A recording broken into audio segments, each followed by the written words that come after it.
Over a brutal 48-hour window, hundreds of billions of dollars evaporated from the Nasdaq.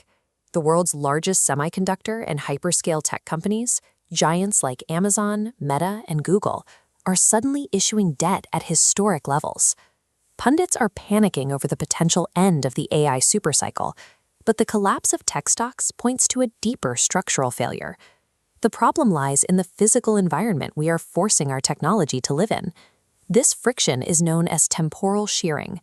It occurs when millisecond AI is forced to run on top of an asynchronous 90-day legacy supply chain. The two systems are moving at incompatible speeds, and the infrastructure is finally buckling. Entities like AWS, Google, and Nvidia, the apex Vanguard, possess the physical muscle of the modern world. They own the data centers, they own the silicon, and the high-voltage transmission lines. To bridge the 90-day gap between their machine speed and a legacy world settlement speed, these giants must trap trillions of dollars in counterparty reserves. They are essentially hoarding cash to insure themselves against the risk of time. Big Tech's recent surge in debt is the mathematical result of the $7 trillion fragmentation tax, the cost of liquidity being held hostage by outdated settlement cycles.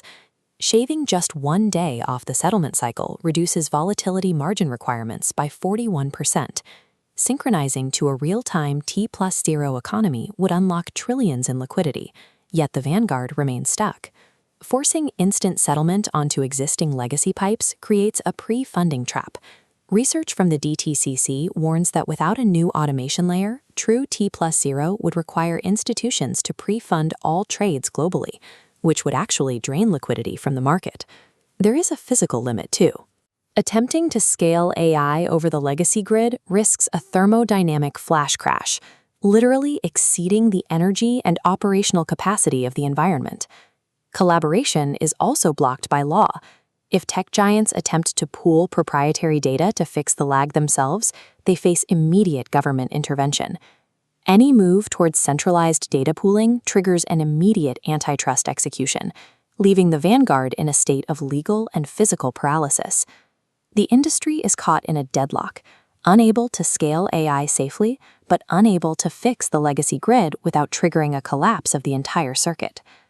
This is where the ZYRO HIVE economic operating system functions as a cyber-physical patch. It is designed to complete the Vanguard's vision through a build-with model that utilizes their existing hardware. The core is a zero-visibility protocol. Embedded into edge hardware, it connects siloed entities without accessing internal data.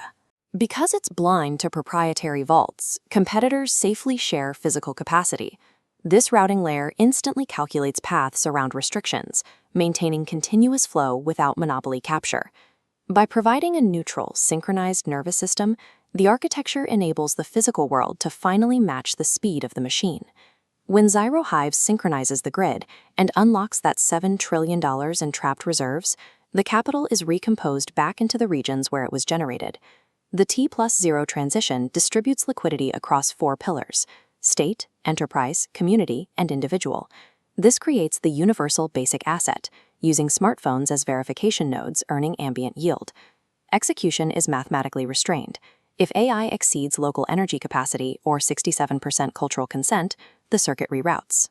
Apex partners are currently activating the sequence, utilizing the very risk margins that are currently bleeding the market to fund an ignition on hardware that is already in place. The synchronization of the physical world to the speed of the machine is a one-way street.